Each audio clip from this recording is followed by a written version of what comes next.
ভালোবাসার জায়গা মদিনা, ভালো লাগার জায়গা মদিনা। বলেন ভালোবাসার জায়গা, ভালো লাগার জায়গা। এত সুন্দর জায়গা কোথাও দেখি না, এত সুন্দর জায়গা কোথাও দেখি না। সাজিয়েছেন দয়াল রাব্বানা ভালোবাসার জায়গা। আওয়াজে বোঝা যায় মদিনার প্রতি মহব্বত কমে গেছে। আওয়াজ দিয়ে বলুন ভালোবাসার জায়গা মদিনা, ভালো লাগার জায়গা। আর সবাই ভালোবাসার জায়গা মদিনা, ভালো লাগার জায়গা। এত সুন্দর জায়গা কোথাও দেখি না, এত সুন্দর জায়গা কোথাও দেখি না। সাজিয়েছেন দয়াল রাব্বানা ভালোবাসার জায়গা। বলেন ভালোবাসার জায়গা মদিনা শরীফে নূরের খজিনা। সুবহানাল্লাহ বলবেন না? মদিনা শরীফে নূরের খজিনা, আশিকি ছাড়া অন্য বুঝে না ভালোবাসার জায়গা। বলেন ভালোবাসার।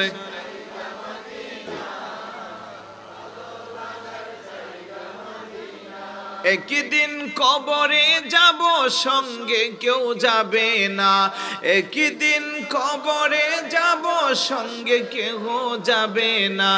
যাবে আমার শাহে মদিনা ভালোবাসার জায়গা। বলেন ভালোবাসার জায়গা মদিনা, ভালো লাগার। যতই দুরুদ পড়ি তৃপ্তি মিটে না, যতই দুরুদ পড়ি তৃপ্তি মিটে না। মিলাদেও শান্তি থাকে না ভালোবাসার জায়গা মদিনা। বলেন ভালোবাসার, ভালো লাগার জায়গা। আমাদের সকলের অনেক বেশি গুনাহ, আমাদের সকলের অনেক বেশি গুনাহ। তাই হাবিবের কদমে ছাড়ব না ভালোবাসার জায়গা।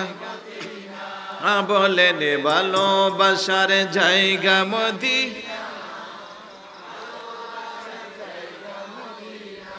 এত সুন্দর জায়গা কোথাও দেখি না, এত সুন্দর।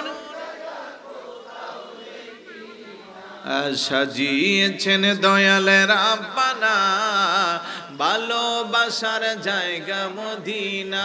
মারহাবা বলি সবাই। নামাজ পড়া যেমন ফরজ, রোজা রাখা যেমন ফরজ, আহলে বায়াতকে মুহাব্বত করাও ফরজ। আল্লাহ বলেন হাবিব আমার, দোস্ত আমার, লা আসআলুকুম আলাইহি আজরা। গোটা পৃথিবীর মানুষকে আপনি জানিয়ে দেন, আপনি তাদেরকে বলেন আমি তোমাদের কাছে কিছুই চাই না। দ্বীনের কালেমার দাওয়াত দিতে যাই আমি অনেক কষ্ট করেছি। উহুদের ময়দানে আমার দন্দান মোবারক শহীদ হয়েছে। তাইফের ময়দানে বৃষ্টির মতো চতুর্দিক থেকে পাথরের আঘাতে সমস্ত শরীর মোবারকটা রক্তে রঞ্জিত হয়েছে। শুধু তাই না, মক্কার মানুষ চলার রাস্তা দিয়ে যখন আমি হাঁটতাম, বিষাক্ত কাঁটাগুলো আমার রাস্তার মধ্যে বিঁধে দেওয়া হতো। কাঁটার আঘাতে আমার পা গুলো রক্তে রঞ্জিত হইতো। আমি যখন আল্লাহর কুদরতে কদমে সিজদায় পড়তাম, মরা উটের নারী বুড়িগুলো আমার পিঠ মোবারকের মধ্যে উঠিয়ে দেওয়া হইতো। এত কষ্ট যে কালেমার জন্য করলাম, এত কষ্ট যে কোরআনের জন্য করলাম, এত কষ্ট যে দ্বীনের জন্য করলাম, ইসলামের জন্য করলাম। উম্মত আমার, তার বিনিময়ে তোমাদের কাছে কিছুই চাই না, ইল্লাল মাওয়াদ্দাতা ফিল কুরবা। আমি চাই একমাত্র আমার আহলে বাইতের মুহাব্বত, ভালোবাসা। চিৎকার করে বলি সুবহানাল্লাহ। আমার ভাইয়েরা, বাবারা, আয়াত শরীফ যখন নাজিল হয়ে গেল, সাহাবারা চিন্তায় পড়ে গেল নবীর আহলে বায়াত কারা। কাদেরকে ভালোবাসা আল্লাহ ফরজ করে দিয়েছে। রাইসুল মুফাসসিরিন সাইয়্যিদনা আব্দুল্লাহ ইবনে আব্বাস রাদিয়াল্লাহু তাআলা হুজুরের দরবারে যায় কই ইয়া রাসূলুল্লাহ মান কারাবাতুকা হাউলা ইল্লাযীনা ওয়াজাবাত আলাইনা মাওয়াদ্দাতুহুম, আপনার আহলে বায়াত কারা যাদেরকে ভালোবাসা আল্লাহ ফরজ করে দিয়েছে। আবার নবী বলেন ক্বালা আলীগুন ওয়া ফাতিমাতুন ওয়া ওয়ালাদাহুমা ইয়ানি হাসান ও হুসাইন রাদিয়াল্লাহু তাআলা আনহুমা, আমার আহলে বায়াত হলো শেরে খোদা আলী রাদিয়াল্লাহু তাআলা, দুই নম্বরে খাতুনে জান্নাত মা ফাতেমা রাদিয়াল্লাহু তাআলা আনহা, আর ওনাদের দুই বেটা ইমাম হাসান ইমাম হুসাইন রাদিয়াল্লাহু তাআলা আনহুমা। চিৎকার করে বলি সুবহানাল্লাহ। এদেরকে বলা হয় আহলে বায়াতে খাসা, স্পেশাল আহলে বায়াত। তার বাহিরে হুজুরের বিবিগণ যারা আমাদের আম্মা জান তারাও আহলে বায়াতের অন্তর্ভুক্ত। যেই কথা বলছিলাম এই চারজন আর আল্লাহর রাসূল একজন, এই পাঁচজনকে একসাথে আমরা বলি পাক পাঞ্জাতন। বড় করে বলি সুবহানাল্লাহ। মানে পবিত্র পাঁচটা দেহ, কিন্তু দুঃখজনক হলেও সত্য আজকের এই সমাজে পাক পাঞ্জাতনের দোহাই দিয়া আহলে বায়াতের মুহাব্বতের নাম দিয়া নতুন করে আবার টুপিওয়ালা দাড়িওয়ালা পাগড়িওয়ালা কিছু বের হয়েছে, যারা আহলে বায়াতের মুহাব্বতের কথা বলে সাহাবাদের সমালোচনা করে, যাদেরকে আমরা বলি শিয়া। কথা বলেন ঠিক কিনা? তাদের কাছ থেকে আমাদের ঈমানকে সতেজ রাখতে হবে। খুব কেয়ারফুল। শিয়া তৎপরতায় এত বেশি বেড়ে গেছে যা আলোচনা করে শেষ করা যাবে না। কথা বলেন ঠিক না? চন্দনা এসে আসেনি? আছে। ভিতরে ভিতরে ওরা এখন ইরানের টাকার কাছে ওদের ঈমানকে বিক্রি করে দিচ্ছে। আমরা যারা আহলে সুন্নাত ওয়াল জামাতের আকীদা বিশ্বাস করি, আমরা যেইভাবে আহলে বায়াতকে মুহাব্বত করি, আহলে বায়াতের মাথার তাজ ওনারা আমাদের সম্মান করা, ওনাদেরকে আল্লাহ পাক ফরজ করে দিয়েছেন। কথা বলেন ঠিক না?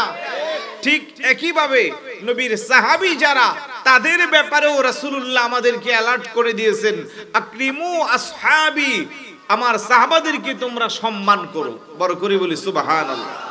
as-সাহাবাতু কুল্লুকুম উদুলুন, সমস্ত সাহাবায়ে কেরাম হলো নেই পরায়ণ। আসহাবি কান নুজুম ফাবিআইয়িহিম ইক্তাদাইতুম ইহতাদাইতুম, আমার সাহাবায়ে কেরাম হলো আকাশের উজ্জ্বল নক্ষত্র রাজির মতো, তাদের পথ হেদায়েতের পথ, তাদের পথ আল্লাহ পাওয়ার পথ। বড় করে বলি সুবহানাল্লাহ। এদিক দিয়ে আহলে বায়াতের ব্যাপারে বলেন মাসালু আহলি বাইতি কামাসালু সাফিনাতি নূহ, মান রাকিবা ফিহা নাজা ওয়া মান তাখাল্লাফা আনহা গরাকা, আমার আহলে বায়াত হলো নূহ আলাইহিস সালাতুস সালামের সেই কিস্তির মতো। সেদিন মহাপ্লবনের সময় যারা নূহ আলাইহিস সালাতুস সালামের কিস্তির মধ্যে আরোহণ হয়েছিল, তারা যেমন পরিত্রাণ পেয়েছে, ঠিক একইভাবে আমার উম্মতের মধ্যে যারা আমার আহলে বায়াতকে মুহাব্বত করবে, ভালোবাসবে, তাদের রেখে যাওয়া পথে মতে চলবে, তারাও তাদের ঈমানকে নিরাপদে রাখতে পারবে। বড় করে বলি সুবহানাল্লাহ। তাহলে দুইটাই আমাদের দরকার আছে না নাই? সাহাবাদেরকেও সম্মান করতে হবে, ভালোবাসতে হবে, আহলে বায়াতকেও সম্মান করতে হবে, ভালোবাসতে হবে। একজনকে ভালোবাসতে যায় আরেকজনকে ছোট করা যাবে না। আর যারা উভয়কে সমানভাবে ভালোবাসে তাদের নাম হলো আহলে সুন্নাত। আমরা আলহামদুলিল্লাহ বলবেন না? কিন্তু এখন নতুন করে দেখবেন যে আহলে বায়াতের মুহাব্বত ঠিক আছে, যতটুকু করার করছে, পাশাপাশি আবার সাহাবাদের সমালোচনা করছে। সাহাবাদের সমালোচনা করা যাবে? শুধু আমি তো ভদ্র ভাষায় বলি, হুজুর বললে আরো ভালোভাবে বলতে পারে। ওরা শুধু সমালোচনা করে না, সাইয়েদনা আমিরে মুআবিয়া রাদিয়াল্লাহু তাআলা আনহু থেকে শুরু করে জলিলুল কদর আফদালুল বাশার বাদাল আম্বিয়া, যার ব্যাপারে বলা হয় নবীদের পরে যিনি প্রথম স্থান, সবচেয়ে আফদল, সাইয়েদনা আবু বকর সিদ্দিক রাদিয়াল্লাহু তাআলা আনহুকেও ওরা ছাড় দেয় না, ওনাকেও গালমন্দ করে। বড় করে বলি নাউজুবিল্লাহ। ইসলামের দ্বিতীয় খলিফা উমর ইবনুল খাত্তাব রাদিয়াল্লাহু তাআলা, তৃতীয় খলিফা উসমান গনি জিন নূরাইন রাদিয়াল্লাহু তাআলা, তিনজনের খেলাফত তারা অস্বীকার করে এবং তিনজনকে তারা গালমন্দ করে। নাউজুবিল্লাহ বলবেন না? নবীর সাহাবাদেরকে সমালোচনা করলে, গালমন্দ করলে তার ঈমান আছে? আরেকটু জোরে বলুন আছে? শুধু তাই না, বর্তমান সময়ে আমরা সোশ্যাল মিডিয়ার কল্যাণে দেখতেছি মানুষকে মিসগাইড করছে যে কোরআনে আলী রাদিয়াল্লাহু তাআলা আনহুর নামে নাকি আয়াত নাজিল হয়েছিল, সেই আয়াতগুলো মুছে ফেলছে। আরেকটু জোরে বলুন না নাউজুবিল্লাহ। আল্লাহ পাক যেন এই ধরনের বাতিল ফেরকা থেকে এই সময়ের সবচেয়ে বড় ভয়ঙ্কর ঈমান বিধ্বংসী শিয়া তৎপরতা থেকে যেন আমাদের ঈমানকে হেফাজত করে। জোরে বলুন আমিন। বাতিল যারা, ওরা তো প্রকাশ্যে বাতিল, আর শিয়া যারা, ওরা আমাদের ঘরের মানুষ। ঘরের ইঁদুর যখন বেড়া কাটে, সেই বেড়া রক্ষা করা যায়?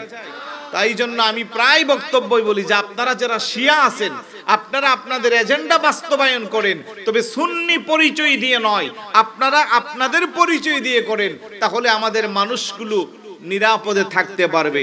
এখন আমি মিষ্টি মিষ্টি আহলে বায়াতের কথা বললাম, আপনারা আমার প্রতি দাবিত হলেন, আপনারা মনে করলেন এটাই সঠিক রাস্তা।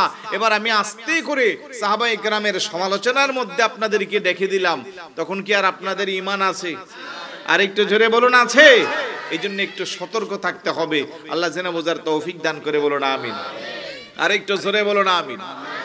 ওই সাহাবারা যারা আমাদের জন্য এত কষ্ট করেছেন, এক একজন সাহাবার মূল্য কত বেশি, আল্লাহু আকবার। আর ওনাদেরকে মর্যাদা দিয়েছেন কি? তাদের ব্যাপারে আল্লাহ বলেন রাদিয়াল্লাহু আনহুম ওয়া রাদু আন। আল্লাহ তাদের প্রতি সন্তুষ্ট, তারাও আল্লাহর প্রতি সন্তুষ্ট। আর এই মর্যাদা তারা পেয়েছে রাসূলুল্লাহ সাল্লাল্লাহু আলাইহি ওয়াসাল্লামের নূরানী চেহারা মুবারক দেখে। সুবহানাল্লাহ বলবেন না? এই মর্যাদা পৃথিবীর কেউ যদি 1000 কোটি টাকা ব্যয় করে রাসূলুল্লাহর চেহারা মুবারক সশরীরে জীবদ্দশা অবস্থায় আর কেউ দেখতে পারবে?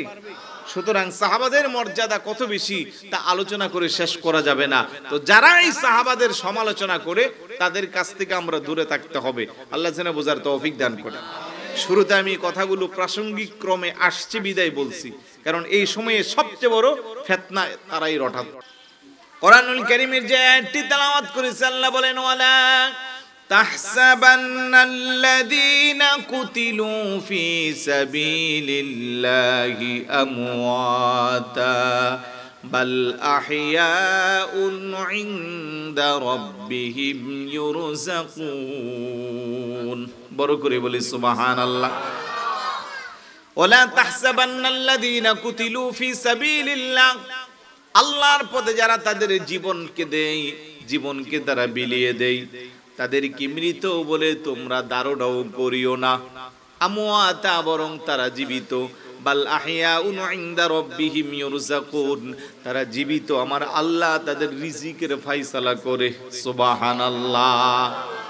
আজকে দেখেন 1450 বছর, 1400 বছর প্রায় হয়ে গেল, নবী পাকের কলিজার টুকরা, বেহেশতের কোটি কোটি যুবকদের সর্দার, সাইয়্যিদুশ শুহাদা, শহীদ দস্তে কারবালা, ইমামে আলী মাকাম ইমাম হুসাইন রাদিয়াল্লাহু তাআলা আনহু নিজের নানা জানের রেখে যাওয়া ইসলামকে অক্ষত রাখার জন্য নিজের বুকের তাজা রক্ত বিসর্জন দিয়েছে। আজকে 1400 বছর পার হয়ে গেছে, এমন কোনো দিন নাই, এমন কোনো মুহূর্ত নাই যে ইমাম হুসাইন রাদিয়াল্লাহু তাআলা আনহুর স্মরণ হয় না। কথা বলেন ঠিক কিনা? আমার নবীর কলিজার টুকরা ইমাম হুসাইন রাদিয়াল্লাহু তাআলা সেদিন চাইলে ইয়াজিদের হাতে হাত দিয়া ক্ষমতার সিংহাসনে বসে দুনিয়াবি মসনদ দখল করতে পারত, কিন্তু উনি দেখলো না, নানা জানের ইসলাম এত কষ্ট করে আমার যেই নানা ইসলামের জন্য এত কিছু করলো, আমার নানা জানের রেখে যাওয়া ইসলামকে আমি দুনিয়ার পাগল পারা হইয়া সিংহাসনে বসার জন্য, ক্ষমতা বসার জন্য আমি বিক্রি করতে পারবো না। প্রয়োজনে আমি ইমাম হুসাইন আমার গর্দান দিয়ে আল্লাহর পথে শহীদ হইব। সুবহানাল্লাহ। এই জন্য যারা আল্লাহর পথে শহীদ হয় তাদেরকে মৃত বলা যায় না। আল্লাহ বলেন ওয়ালা তাকুলু লিমান ইউকতালু ফি সাবিলিল্লাহি আমওয়াত বাল আহইয়াউ ওয়ালাকিন লা তাশউরুন। এই জায়গা আল্লাহ বলে যারা আমি আল্লাহর পথে দ্বীন কায়েমের জন্য লিইলাই কালিমাতিল্লাহ, কালিমার জান্ডাকে উঁচু করার জন্য জমিনে যায় যারা বুকের তাজা রক্ত বিসর্জন দেয়, তাদেরকে তোমরা মৃত বলিও না, তারা জীবিত, তোমরা তা অনুধাবন করতে পারো না। বড় করে বলে সুবহানাল্লাহ। ওলাদে রাসূলকে তোমরা মারতে পারো না, শহীদ তারা জীবিত আছে কোরআনেতে পাই। কথা কোন ঠিক কিনা? আওলাদে রাসূলকে তোমরা মারতে পারো নাই, শহীদ তারা জীবিত আছে কোরআনেতে পায়। আল্লাহ তাআলা তাহাদেরকে রিজিক দিতেছে, সুবহানাল্লাহ বলবেন না? আল্লাহ তাআলা তাহাদেরকে রিজিক দিতেছে, তারা সবাই নূরে নবীজির কদমে আছে।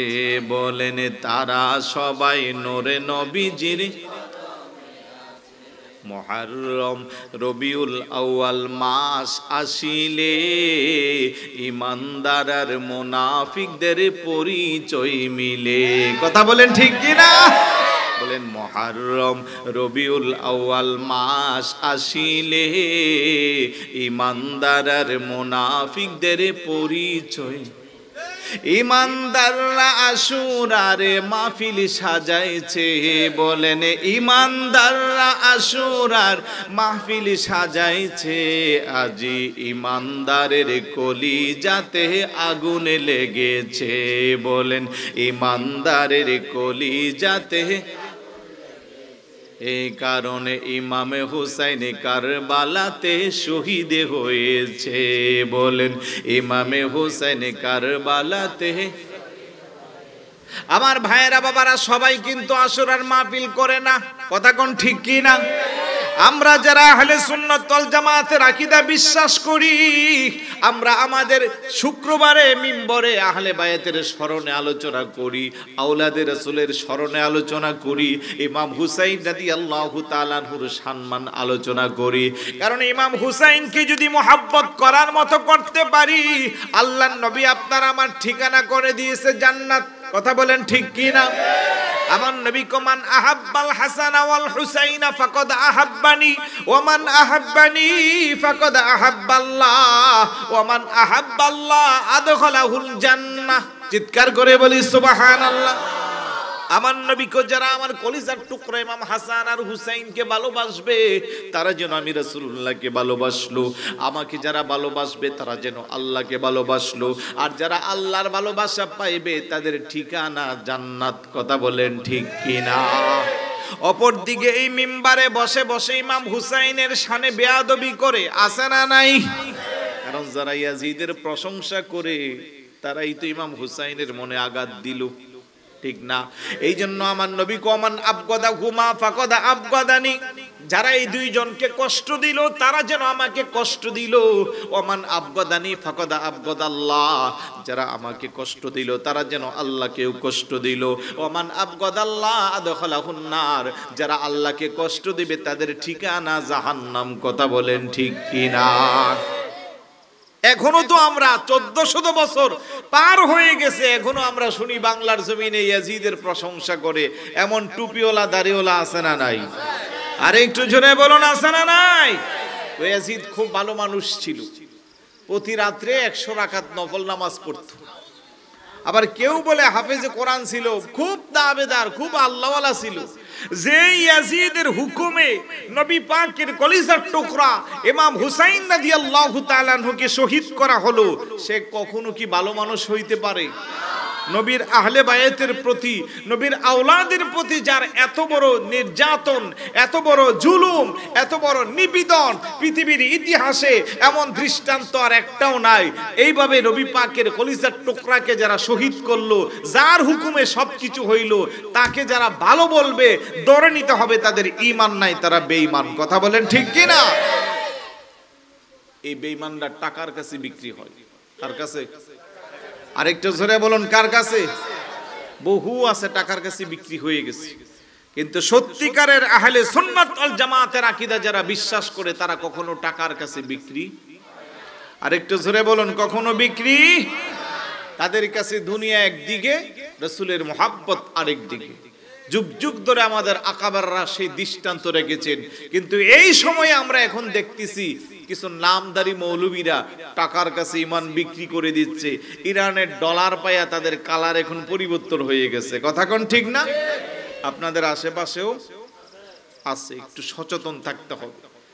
কষ্ট হচ্ছে আপনাদের? আমরা যারা এখানে বসছি, আমাদের অন্তরে ইমাম হুসাইন রাদিয়াল্লাহু তাআলা আনহুর মুহাব্বত আছে না নাই? আওলাদে রাসূলের মুহাব্বত আছে না নাই? আহলে বাইতের মোহাব্বত আছে না নাই? যদি থাকে আমাদের ঠিকানা জান্নাত, গ্যারান্টি দিয়েছেন রাসূলুল্লাহ। বড় করে বলি না সুবহানাল্লাহ। একটু জিকির করি লা ইলাহা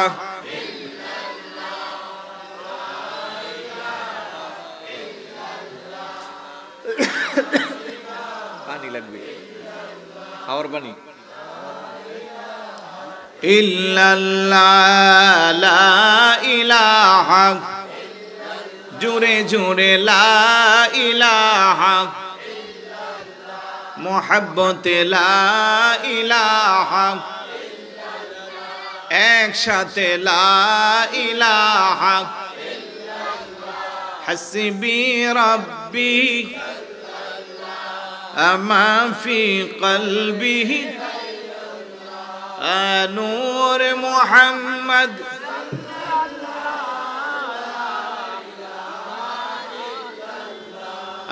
লা ইলাহা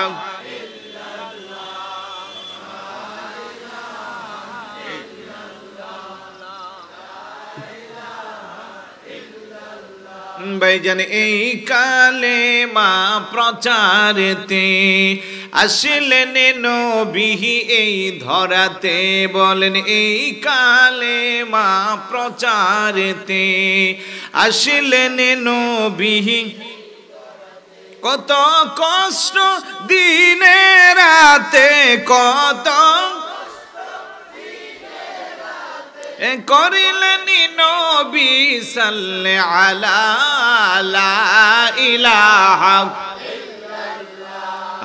লা ইলাহা। ভাইজানে বহু দূরে মদিনা আমরা কেমনে যাব, বলেন বহু দূরে আমরা কেমনে যাব।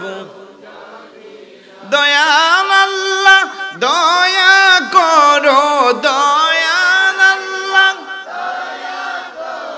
ও দেখাও সোনার মদিনা লা ইলাহা লা ইলাহা লা ইলাহা। ভাইজান কত সুন্দর মদিনা, যার নাই কোনো তুলনা, বলেন কত সুন্দর, যার নাই কোনো। তোমরা বুঝেও কেন বুঝো না, তোমরা বুঝেও ভাইজান ঈমানে হইল মদিনা লা ইলাহা লা ইলাহা। ভাইজান আমেরার মনের বাসনা বুঝাইলে কেউ বুঝে না, বলেন আমেরার বুঝাইলে কেউ, শুনাইলে কেউ শুনে না, দয়াল শুনাইলে হাই হাই শুনে নিশাহে মদিনা লা ইলাহা লা ইলাহা লা ইলাহা। আমরা কেমনে যাব মদিনা, মদিনার রাস্তা চিন। মদিনা যাইতে মন চায় সবার, কার কার মন চায়?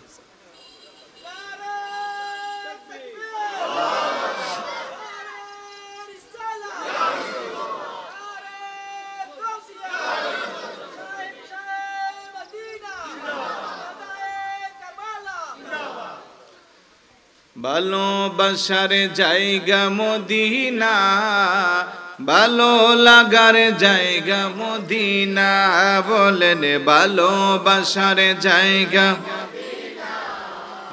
ভালো লাগার জায়গা।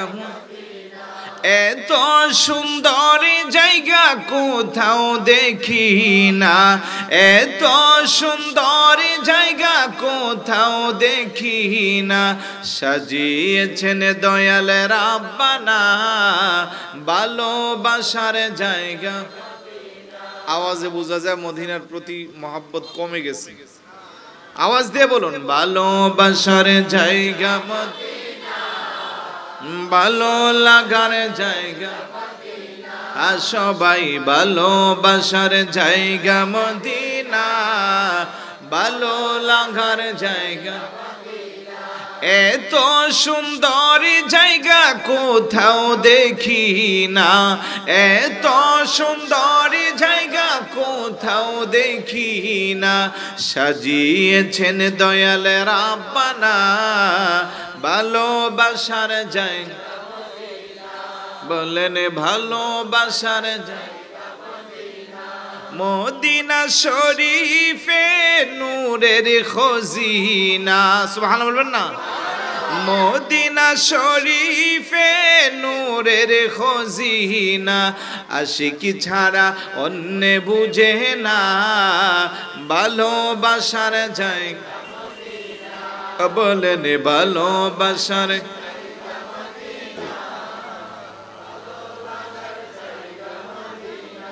একদিন কবরে যাব সঙ্গে কেউ যাবে না, একদিন কবরে যাব সঙ্গে কেউ যাবে না, যাবে আমার শাহে মদিনা ভালোবাসার জায়গা।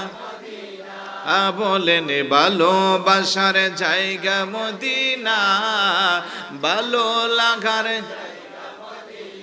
যতই দুরুদ পড়ি তৃপ্তি মিটে না, যতই দুরুদ পড়ি তৃপ্তি মিটে না, মিলাদেও শান্তি থাকে না ভালোবাসার জায়গা মদিনা। বলেন ভালোবাসার ভালো লাগার জায়গা। আমাদের সকলের অনেক বেশি গুনাহ, আমাদের সকলের অনেক বেশি গুনাহ, তাই হাবিবের কদমে ছাড়ব না ভালোবাসার জায়গা। বলেন ভালোবাসার জায়গা মদিনা। এত সুন্দর জায়গা কোথাও দেখি না, এত সুন্দর সাজিয়েছেন দয়াল রাব্বানা ভালোবাসার জায়গা মদিনা। মারহাবা বলি সবাই। খারাপ লাগতেছে? শেষ করে দিব। বেশিরভাগ এখানে যুবকরা আছে। আমি যুবকদের উদ্দেশ্যে কারবালার একটা সুন্দর ঘটনা আপনাদের সামনে উপস্থাপন করুন। ময়দানে 18 বছরের একেবারে টকবগে যুবক, নাম হলো ওয়াহাব ইবনে আব্দুল্লাহ কালবি রাদিয়াল্লাহু তাআলা। বড় করে বলি সুবহানাল্লাহ। আমি একটু সবার মনোযোগ বেশি চাচ্ছি। কারবালা তো অনেক লম্বা ইতিহাস, ঘন্টার পর ঘন্টা বললেও শেষ। এই যে শুরু হলো, দেখবেন এক একজন ওলামায়ে কেরাম এক একটা বিষয়ে এক এক দিন কথা বলবে, কিন্তু তারপরেও আপনারা দেখবেন যে কিছুই বলা হচ্ছে না। ইমাম হুসাইন রাদিয়াল্লাহু তাআলা আনহুর সাথে সফর সঙ্গী যারা হয়েছিল, একে একে 72 জন শহীদ হয়ে গেছে, আর কেউ নাই। ওয়াহাব ইবনে আব্দুল্লাহ কালবি মাত্র 17 দিন আগে শাদী করেছে। ময়দানে যাওয়ার মতো সবাই মোটামুটি শেষ। ওনার আম্মাজান যায় বলতেছে, বাবা, ছোটকালে তোমার বাবাকে হারাইয়া একমাত্র সন্তানের মুখে তাকাইয়া আমি আমার জীবনটা এই পর্যন্ত আনছি। মা হিসেবে আমি তোমার কাছে তত কিছু চাই না, রাজপ্রাসাদ, টাকা পয়সা, দ্বন্দ্বলত কিছুই চাই না। আমি চাই নবীর কলিজার টুকরা ইমাম হুসাইন রাদিয়াল্লাহু তাআলা আনহুর পক্ষের সৈনিক হয়ে যুদ্ধের ময়দানে যায়া মোকাবেলা করে তুমি শহীদ হইবা, আর হাসরের ময়দানে আল্লাহ পাক আমাকে শহীদের মা বলে ডাক দিবে। আর একটু জোরে বলুন না সুবহানাল্লাহ। বিবাহ করছে কয়দিন? 17 দিন, মাত্র 17 দিন হয়েছে। মা ডাকদা বলে, সন্তান, ছোটকালে তোমার বাবাকে হারাইয়া তুমি সন্তানের দিকে তাকাইয়া জীবনের যত রং গন্ধ স্বাদ আহ্লাদ আনন্দ উল্লাস সব কিছু আমি দূরে সরাইলাম, কিন্তু আজকের এই দিনে আমার যে সৌভাগ্য আমাকে হাত ছানে দিয়ে ডাকতেছে, আমি চাই না আমার সেই ভাগ্যকে আমি দূরে সরাইতে। সন্তান বলে, মা কেমন করে তোমার সৌভাগ্য সেইভাবে তুমি পৌঁছবা? একটাই রাস্তা, আর দেরি না করে তুমি যদি এখন নবীর কলিজার টুকরা ইমাম হুসাইন রাদিয়াল্লাহু তাআলা আনহুর পক্ষে যায়া যুদ্ধের ময়দানে মোকাবেলা করতে করতে যখন তুমি শহীদ হয়ে যাইবা, তাহলে আল্লাহ পাক হাসরের ময়দানে আমাকে শহীদের মা বলে ডাক দিবে। সুবহানাল্লাহ। শুনে রেখো বাবা, শাদী করলাম মাত্র 17 দিন, এই সময়ে স্ত্রী রেখে যুদ্ধের ময়দানে যাওয়া বড় কঠিন বিষয়, কারণ নারী জাতির প্রতি পুরুষদের একটু দুর্বলতা বেশি। তবে আমার বিশ্বাস, যেই সন্তানকে আমি গর্ভে ধারণ করলাম, যেই সন্তানের জন্য আমি গোটা জীবনকে বিসর্জন দিলাম, আমার সন্তানটা কোনোদিন নারীর প্রতি আসক্ত হয়ে আমার অবাধ্য হবে না, এটা আমার বিশ্বাস। তুমি আর ওই জায়গা দুর্বলতা হিসেবে কোনো কাজ করতে পারবা না। মাকে খুশি করার জন্য তোমাকে যুদ্ধের ময়দানে যেতে হবে। বড় করে বলি সুবহানাল্লাহ। সন্তান ডাকদা বলে, মা আমি তোমার সেই সন্তান, যেই সন্তান কি তুমি 10 মাস 10 দিন গর্ভে ধারণ করেছো, দীর্ঘ 2 বছর তোমার স্তন্যপান করাই আমাকে কোলে-পিঠে করে মানুষ করেছো। বাবা ছোটকালে আল্লাহর ডাকে সাড়া দিয়ে চলে গেছে, বাবাকে রেখে তুমি আমার দিকে তাকাইয়া জীবন কাটাচ্ছ। তুমি কেমনে ভাবলা গো মা পৃথিবীর কোন সুন্দরী রূপসী আমারে আটকায়া রাখতে পারবে? পৃথিবীর কেউ আমারে আটকাইতে পারবে না। আমি আমার কলিজার টুকরার মার আশা পূরণ করব। আর একটু জোরে বলি সুবহানাল্লাহ। আস্তে করে ডাক দেখো, মা সবই ঠিক আছে, 17 দিন হলো শাদী করলাম, আপনি যদি অনুমতি দেন আমি আমার স্ত্রীর কাছ থেকে বিদায় নিয়ে যুদ্ধের ময়দানে যেতে চাই। মা ডাকদা বলে, রে বাবা, স্ত্রীর কাছে যাইয়া না জানে তোমার স্ত্রীর প্রতি আবার মনটা দুর্বল হয়নি। মা গো, দুর্বল হবে না, না বলে গেলে তো হকটা কেমন যেন অনাদায় থেকে যায়। তুমি অনুমতি দাও গো মা, আমি আমার স্ত্রীর কাছ থেকে যুদ্ধের ময়দানে যাওয়ার অনুমতি নেই। মা বলে, ঠিক আছে, তবে সেই জায়গা যেন তোমার বাধা না হয়। সুবহানাল্লাহ। স্ত্রীর কাছে যায় বলে, ওগো প্রাণের স্ত্রী, মেহেদি রংগুলো এখনো হাত থেকে শুকায় না। মনে বড় আশা ছিল দাম্পত্য জীবনে দুইজন সুখী হব, দীর্ঘ সময় পাড়ি দিব, কিন্তু আজকে যে সৌভাগ্য হাতছানি দিয়া ডাকতেছে, এই সৌভাগ্য কিন্তু সবার কপালে জুটে না। আমরা এসেছিলাম নবীর আওলাদের সাথে, ইমাম হুসাইন রাদিয়াল্লাহু তাআলা আনহুর সাথে মেহমান হইয়া, ভাগ্যক্রমে যেহেতু ইয়াজিদ বাহিনী আমাদের উপরে আক্রমণ চালাচ্ছে, একে একে একজন না দুইজন না 72 জন শহীদ হয়ে গেল। আমার মতো টকবগে যুবক নতুন স্ত্রী নিয়ে বেঁচে থাকা এটা শোভা পাই না। ওগো প্রাণীর স্ত্রী, সন্তান রাজি হয়েছে, আমার সন্তানের 17 দিনের পূর্বের স্ত্রী, তাকেও বুঝাইলাম, সেও রাজি হয়েছে, তবে তার একটা শর্ত আছে আপনার কাছে, সে বলতে চাই। বড় করে বলি সুবহানাল্লাহ।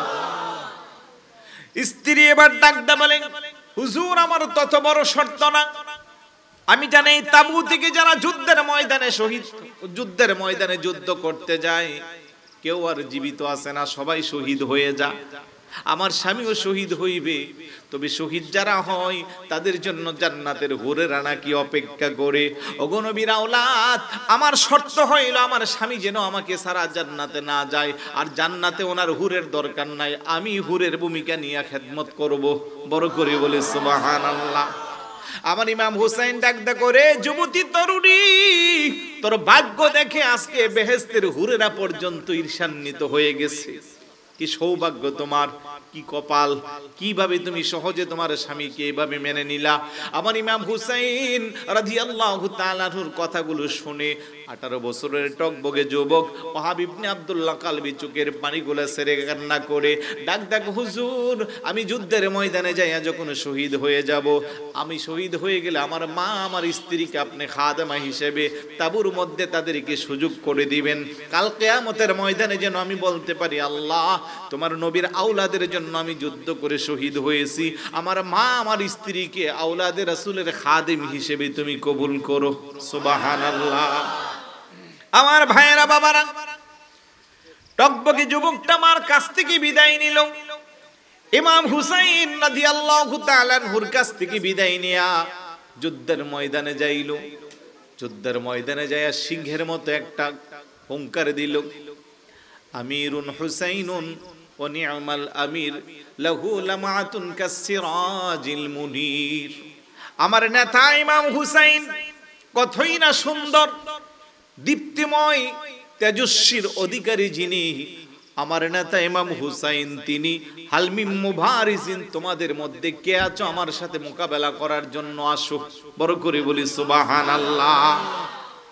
এইভাবে যখন যুদ্ধের ময়দানে হুঙ্কার ছেড়ে দিল, ইয়াজিদ বাহিনীর সৈন্যরা থরথর করে কাঁপতেছে, মনে হচ্ছে যেন হাজার শিয়ালের মধ্যে একটা বাঘ। তারা সাহস করে কেউ আর আসতেছে না। উনি এদিক থেকে সেদিক গোড়ার লাগাম ধরে ধরে এই প্রান্ত থেকে সেই প্রান্ত যায় আর বলে, রে ইয়াজিদ বাহিনী কে আসার আসো, কেউ সামনে আসে না। ইবনে সাদ ডাকদা বলে, ও ইয়াজিদের সৈনিকেরা, তোমাদেরকে দেখে আমার লজ্জা হচ্ছে। ছোট্ট একটা কচি বাচ্চার সামনে তোমরা মোকাবেলা করার মতো কেউ যাচ্ছ না। এইভাবে যখন সবাইকে উনি যখন বলতে লাগলো, মুখতার বিন সকিফা নামে একটা তীরন্দাজ এসে দৌড় দিয়ে ওনার সামনে তরবারি নিয়ে আসছে। এমনিতেই ওয়াহাব ইবনে আব্দুল্লাহ কালবি তরবারি দিয়া তার মাথাটাকে দ্বিখণ্ডিত করে দিছে। আল্লাহু আকবার বলেন। কিতাবের মধ্যে আসছে একটা না দুইটা না প্রায় 20 জন ইয়াজিদি সৈনিককে মুহূর্তের মধ্যে সে জাহান্নামে পাঠাইয়া তাবুর দিকে ফিরত আসছে। মার কাছে দৌড় দিয়া বলতে আসছে, মাগো একজন না দুইজন না 20 জন ইয়াজিদের আমি দুনিয়া থেকে বিদায় দিয়েছি। মা ডাকদা বলে, বাবা তুমি ফিরত আসবা এটা কিন্তু আমি পছন্দ করি না, কারণ আমি তো যুদ্ধের ময়দানে আমার সন্তানকে পাঠাইছি শহীদ হওয়ার জন্য। বড় করে বলি সুবহানাল্লাহ। স্ত্রীর কাছে গেছে, স্ত্রী চোখের পানি ছেড়ে ছেড়ে কান্না করে ডাক দেখো, স্বামী আমি চাই না তুমি আমার সৌভাগ্যের মধ্যে বাধা হয়ে দাঁড়াও। স্বামী গো, যুদ্ধের ময়দানে যারা যায় কেউ তো আর জীবিত আসে না, আমিও জীবিত আসাটা পছন্দ করি না। তুমি যদি শহীদ হয়ে যাও, কাল কিয়ামতের ময়দানে আল্লাহ আমার শহীদের স্ত্রী বলে ডাক দিবে। বড় করে বলে সুবহানাল্লাহ। ওয়াহাব ইবনে আব্দুল্লাহ কালবি ডাক দেখো, মা পানির তৃষ্ণা, চোখ দিয়া জাফসা জাফসা দেখা যায়। এক গ্লাস পানি যদি আমি পাইতাম, আমার সামনে হাজার হাজার ইয়াজিদি মোকাবেলা করার কোনো সুযোগ পাইতো না। তারপরেও মা আবার মাথার মধ্যে মাসে করে মর দিয়া পাঠাইলো, বাবা যাও, যুদ্ধের ময়দান থেকে কেউ ফেরত আসে না। উনি বলে, মা গো আমি তোমার কাছ থেকে দোয়া নিতে আসছি, আর একটু পানি যদি থাকতো আমি তৃষ্ণাটা নিবারণ করতাম, কিন্তু পানি কোথায়? আজকে 3 দিন হয়ে গেল পানি নাই। যাদের জন্য আমার আল্লাহ দুনিয়ার প্রাণী সৃষ্টি করলো, তারা আজকে ফোরাতের প্রান্তরে পানি ছাড়া হাহাকার অবস্থা। কথা কোন ঠিক কি না? পশুর জন্য পানি বৈধ, পাখির জন্য পানি বৈধ, যাদের নানার উসিলা পানি সৃষ্টি, তাদের আজকে পানি নাই। এই পানি পশুতে খায়, এই পানি পাখিরা খায়, পানি সৃষ্টি নানার উসিলায়। আমরা নানার আওলাদেরা পানির পিপাসার তারা, আমরা নানার আওলাদেরা পানির পিপাসার তারা, ছটফট ছটফট করে কলি যায়, ছটফট ছটফট করে কলি যায়। ফোরাতে নদীর পানি রে বন্ধ করে দিল রে, কাছে যেতে দিল না সে তাই, কাছে যেতে দিল না।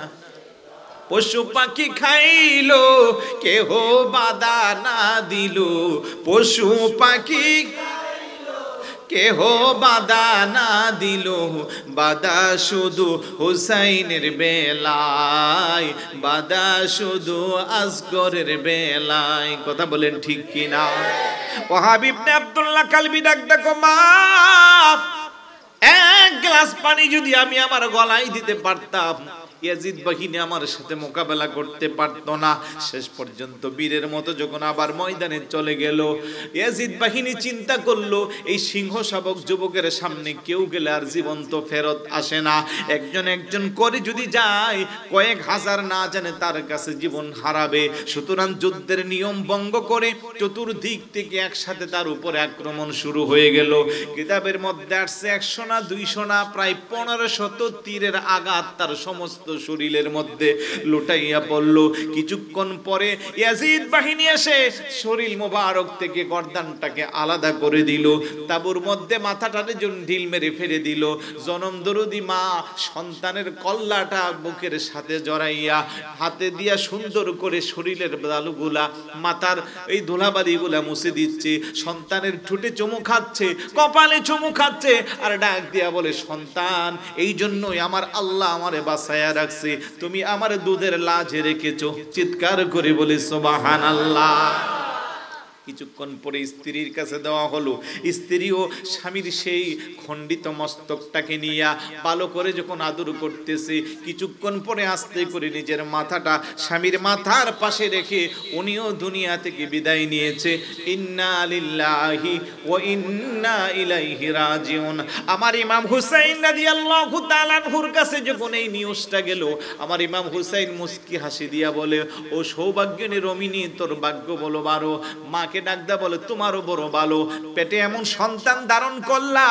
স্ত্রীকে ডাকদা বলে, এমন স্বামী তুমি পাইলা, তোমার স্বামী আর তোমাদের দুইজনের সৌভাগ্য দেখে বেহেশতের মধ্যে ফেরেশতারা পর্যন্ত আনন্দিত। চিৎকার করে বলে সুবহানাল্লাহ। ইমাম হুসাইন রাদিয়াল্লাহু তাআলা আনহুর আদর্শের সৈনিক যারা, তারা এমনই হতে হবে। স্ত্রীর মায়া, মার মায়া, বাবার মায়া, সন্তানের মায়া, দুনিয়ার পৃথিবীর সমস্ত সম্পত্তির মায়া ছেড়ে একমাত্র ঈমানটাকে আঁকড়ে রাখতে হবে। কথা বলেন ঠিক কি না? আজকের যুব সমাজ ধ্বংসের দ্বারপ্রান্তে। আফসোস লাগে আমরা আজকে ইতিহাস জানি না, আমরা কারবালার শিক্ষা নিতে পারি না। কারবালার শিক্ষা নিয়ে যদি আমরা প্রত্যেকে ব্যক্তিগত জীবন, পারিবারিক জীবন, সামাজিক জীবন, রাষ্ট্রীয় জীবনে যদি ছেড়ে দিতে পারতাম, আমাদের সমাজে এত অন্যায়, অবিচার, জুলুম, নির্যাতন থাকতো না। কথা বলেন ঠিক কি না? আজকের যুবকরা ইয়াবা আসক্ত হয়ে গেছে, নেশার ছোবলে গোটা সমাজ ধ্বংস হয়ে যাচ্ছে। একমাত্র মহা একটা পাপ হলো নেশা। এই নেশার সাথে সম্পৃক্ত হয়ে জীবনে এস্টাবলিশড হয়েছে। কোনো একটা এক্সাম্পল দিতে পারবেন? বরং হাজার কোটি টাকার মালিক নেশাগ্রস্ত হওয়ার কারণে একটা সময় রাস্তার ভিখারি হয়েছে। স্কুলের সবচেয়ে ভালো স্টুডেন্ট, সবচেয়ে ভালো মেধাবী, নেশার ছোবলে পড়ে একটা সময় এসে পরীক্ষায় ফেল মারছে। আছে না নাই? সুঠাম দেহের অধিকারী, খুব ভালো স্বাস্থ্য ছিল, নেশার জগতে ডুবে কয়েক বছর পরে মানুষ তাকে দেখতেছে কঙ্কালের মতো হয়ে গেছে। কথা বলেন না? আল্লাহ সুবহানাহু ওয়া তাআলা এই নেশা তথা মদকে হালাল করেছে না হারাম করেছে? আরেকটু জোরে বলুন। সবাই মনে জানেন না হারাম যে? আওয়াজ দিয়ে বলুন, মদ কি হালাল না হারাম? কোরআনের 4টা আয়াত নাজিল করেছে আল্লাহ, দাপে দাপে মদকে হালাল হারাম করার জন্য। একজন হালাল বলছে, একজন জানে না। উনি বলতেছে মদ খেয়ে নামাজ পড়া জায়েজ। ওনার বক্তব্য এখানে অনেকে আছে, যেহেতু উনি স্মরণ করাই দিচ্ছে, বলা দরকার আছে না? উনি আবার রাসূলুল্লাহকে 40 বছর আগে নবী মানে না। জিনার কথা বলতেছে, ওনার ফ্যান্স ফলোয়ার বাংলাদেশে লক্ষ লক্ষ বললে হবে না, কোটি কোটি আছে। উনি বলতেছে 40 বছর পরে নবী হয়েছে, তার আগে আমাদের মতই ছিল। এত আস্তে নাউজুবিল্লাহ। আরেকটু জোরে বলুন নাউজুবিল্লাহ। আরেক বক্তব্য বলছে 15টা স্থান আছে দোয়া কবুলের জায়গা, এর মধ্যে মদিনা শরীফ নাই। যেখানে আল্লাহ বলে ওয়ালাউ আন্নাহুম ইযলামু আনফুসাহুম জাউকা ফাস্তাগফিরুল্লাহ ওয়াস্তাগফার লাহুমুর রাসূল লাওয়াজাদুল্লাহা তাওয়াবার রহিমা। সুবহানাল্লাহ বলবেন না? আল্লাহ নিজে কোরআনে কো বান্দাতি জুলুম করে, অন্যায় করে, নির্যাতন করে যদি আমি আল্লাহ আমার রাসূলের দরবারে যাস আর আমি আল্লাহর কাছে যদি তওবা করিস, রাসূলও যদি তোর জন্য সুপারিশ করে, আমায় আল্লাহকে তোরা তওবা কবুলকারী হিসেবে পাইবি। সুবহানাল্লাহ বলবেন না? আর এত বড় মৌলবী দুনিয়ার সব কিতাব পড়লো, সব জায়গা দোয়া কবুলের জায়গা পাইছে, মদিনা শরীফ নাকি দোয়া কবুলের জায়গা না। আবার হজ করতে গেলে মদিনাও যাওয়া লাগবে না। ওই ব্যক্তির কথাই ওই আমাদের ক্যামেরাম্যান আমারে স্মরণ করাইয়া দিছে, একজনে পাইছে না। কারণ তাকে প্রশ্ন করা হয়েছে মদ খায়া নামাজ পড়া যাইবনি, সে বলতেছে মদ খায়া নামাজ পড়া যাবে। নাউজুবিল্লাহ বলবেন না? যেখানে আল্লাহ বলতেছে ওয়ালা তাকরাবুস সালাতা ওয়া আনতুম সুকারা, নেশাগ্রস্ত অবস্থায় নামাজ পড়া তো দূরের কথা, নামাজের ধারে কাছেও যায়ও না। আর ওই হুজুর বলতেছে নামাজ পড়া যাবে, জায়েজ। হুজুরের নাম তো সবাই জানেন না? জানেন। আল্লাহ যেন হেদায়েত দান করে। নামটা বল হুজুর সবার মুখে মুখে। ওনার নাম শায়েখ আহমদুল্লাহ। ওনার নাম কি? আহমদুল্লাহ। ওনার নাম আছিল আহমদ হুসাইন। উনি আবার বলতেছে নামের সাথে হুসাইন থাকলে এটা নাকি শিয়ার আলামত, এই জন্য উনি ওনার নাম পাল্টাইয়া ফেলছে, ওনার উস্তাদে পাল্টাইয়া দিছে। অথচ হাসান আর হুসাইন পৃথিবীর সবচেয়ে সুন্দর নাম। সুবহানাল্লাহ বলবেন না? এখানেও হাসান হুসাইন চাইলে কয়েকজন পাওয়া যাবে কিনা? আর একটু জোরে বলুন, পাওয়া যাবে কিনা? প্রত্যেক বাড়ি বাড়ি আছে। তো এইভাবে যারা আমাদের ইসলামে 12টা বাজানোর চেষ্টা করে, তাদের কথা শোনা, আওয়াজ দিয়ে বলুন, তাদের কথা শোনা যাবে? মন গড়া মতো ফতুয়া যখন যেটা পারি শুধু দিলাম জনপ্রিয়তার জন্য না। এই জন্য রাসূলুল্লাহ বলে হাসরের ময়দানে বহু বক্তা আছে, বক্তার জিহ্বার মধ্যে পেরেক লাগাইয়া লটকাইয়া রাখবে, শ্রোতারা পাশে জিয়া যাইবে আর বলে এই তো সেই হুজুর আমাদের চন্দনাইশ গাছবাড়িয়া মির্জির দোকানে কি চমৎকার আলোচনা করেছে, হুজুরের এই অবস্থা কেন? হুজুর তখন বলবে যে আমি যা বলতাম মন গড়া মতো বলতাম, নিজে আমল করতাম না, মানুষের মনোরঞ্জন পাওয়ার জন্য যা ইচ্ছা তা করতাম, আল্লাহ আল্লাহ রাসূলের মহব্বত অন্তরে ছিল না, যার কারণে এই অবস্থা। কথা বলেন ঠিক কিনা? যাদের অন্তরে রাসূলুল্লাহর মহব্বত থাকে তারা কখনো বলতে পারে না যে রাসূল 40 বছর পরে নবী। যাদের অন্তরে মদিনার মহব্বত থাকে, রাসূলের মহব্বত থাকে, তারা কখনো বলতে পারে না যে হজ করতে গেলে মদিনা শরীফ যাওয়া দরকার নাই, মদিনা দোয়া কবুলের জায়গা না। বড় করে বলি না নাউজুবিল্লাহ? রাগ করতেছেন নাকি? শুধু নামাজ পড়লে হবে না, রোজা রাখলে হবে না, ঈমানটা আগে ঠিক করতে হবে। আর ঈমান ঠিক করতে হলে রাসূলের মহব্বত, আওলাদে রাসূলের মহব্বত, আহলে বাইতের মহব্বত, সাহাবায়ে কেরামের মহব্বত থাকা দরকার আছে না নাই? আমি বলছিলাম সেই যুবকের কথা, যেই যুবক তার জীবনের এই গুরুত্বপূর্ণ টার্নিং সময়টা আওলাদে রাসূলের জন্য ইমাম হুসাইন রাদিয়াল্লাহু তাআলা আনহুর মহব্বতে কুরবান দিতে পারলো। আজকের এই মসজিদ দোকানের এলাকার যারা যুবক ভাইরা আছো, তোমরা শুধু আমার সাথে ওয়াদা দিবা যে আমরা কখনো নেশা জাতীয় দ্রব্য সেবন করব না। বাকিরা করবেন? সবাই হাত উঠান। নেশা সেবন করা যাবে? মদ, জুয়া, ইয়াবা, আফিম, মারিজুয়ানা, আরো কি কি নাম আছে কতগুলা, সিগারেট, আরো কি কি আছে, আইস, আরো অনেক কিছু আছে, এগুলো সেবন করা যাবে? আওয়াজ দিয়ে বলুন, করা যাবে? যেই ছেলেটা নেশা জাতীয় দ্রব্য সেবন করে তার ব্রেইন নষ্ট হয়ে যায়, সেন্সলেস হয়ে যায়, আব্বা আম্মার সাথে বেয়াদবি করে, মুরব্বীদের সাথে বেয়াদবি করে, শিক্ষকের সাথে বেয়াদবি করে, এমন প্রমাণ আছে না নাই? আরেকটু জোরে বলুন। ছোটখাটো বিষয় নিয়ে সমাজে দুর্ঘটনা ঘটে। এখন আবার নতুন করে আরেকটা আছে, কিশোর গ্যাং। কি গ্যাং? চন্দনাইশে নাই, গাছবাড়িয়া নাই, মির্জির দোকানে নাই, আমাদের আশেপাশে নাই। যেই বয়সের বাচ্চারা থাকার কথা পড়ার টেবিলে, খেয়াল করেন দামি কথা, যেই বয়সের বাচ্চারা রাতের 12টার পরে ঘুমানোর কথা, ওদেরকে মাঝে মধ্যে 3 রাস্তার মোড়ে দোকানপাটে গাছবাড়িয়া পাওয়া যায় কি যায় কিনা? ছোট ছোট বাচ্চা, চুলের কাটিং দেখলে এগুলা কি মানুষের চুল না অন্য কোনো প্রাণী বোঝাই যায় না। আছে না নাই? পোশাক আশাক তো আছে, আবার ওদের পকেটে ছুরি, ছোট ছোট ছুরিও নাকি আছে। কোন জায়গা কোন কারণে শুধু শুধু অহেতুক একজন আরেকজনের সাথে ঝগড়া করে পেটে ছুরি মারে, এমন দৃষ্টান্ত আছে না নাই? অনেকে মেরেও ফেলছে, নাউজুবিল্লাহ বলবেন না? গ্যাং শব্দ এটার সাথে ইসলামের কোনো সম্পর্ক, আপনি ডিকশনারি উল্টায় দেখবেন গ্যাং এটা ভালো পজিটিভ অর্থ আসে নাই, এটা আসছে ক্রাইম থেকে। এ কাইন্ড অফ যারা হিংসা আল্লাহ, আমরা হুসাইনি আদর্শের সৈনিক, আলহামদুলিল্লাহ বলবেন না? তাহলে নামাজ পড়বেন নি সবাই? কয়েক তো পড়বেন সবাই, কিন্তু হাত উঠাচ্ছেন না। নামাজ পড়বেন কারা কারা? হাত উঠান। আল্লাহ তুমি কবুল করো। এমনি যে সপ্তাহে একদিন নামাজ পড়েন এটা আমি জানি, হুজুররে খুশি করার জন্য শুক্রবারে মসজিদ পড়ে বারান্দা সহ ফিল আপ হয়, বাইরে সহ হয়, ঠিক না? হুজুর কি আর আসরের নামাজের সময় থাকে? ইমাম সাহেব হুজুর এই যে আব্দুল লতিফ সাহেবরে জিজ্ঞেস করলে বলা যে আসর নামাজের কি অবস্থা। জুম্মাতে হুজুররে খুশি করে দেন, এটা কোনো সন্দেহ নাই, কিন্তু আসরের সময়, মাগরিবের সময়, ইশারের সময় আর ফজরের কথা তো বললা লাভ নাই। তাহলে নামাজ কি সপ্তাহে একদিন না দৈনিক 5 বার? দৈনিক কয় ওয়াক্ত? আওয়াজ দিয়ে বলুন, কয় ওয়াক্ত পড়বেন তো সবাই? আগামীকাল আজকের ফজর থেকে শুরু হবে।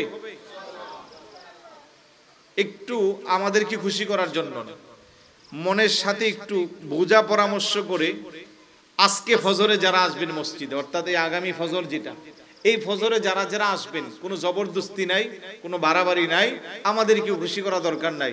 কারণ আমরা কি সকালে সেখানে পাহারা দিব? হুজুরও মাহফিল শেষে চলে যাবে, আমিও চলে যাব। একমাত্র আল্লাহ আল্লাহর রাসূলকে খুশি করার জন্য স্ব ইচ্ছায় বলেন তো কারা কারা ফজর নামাজ পড়বেন আজকে? পড়বেন? একটু জোরে কোন ইনশা, আর একটু জোরে বলুন ইনশা।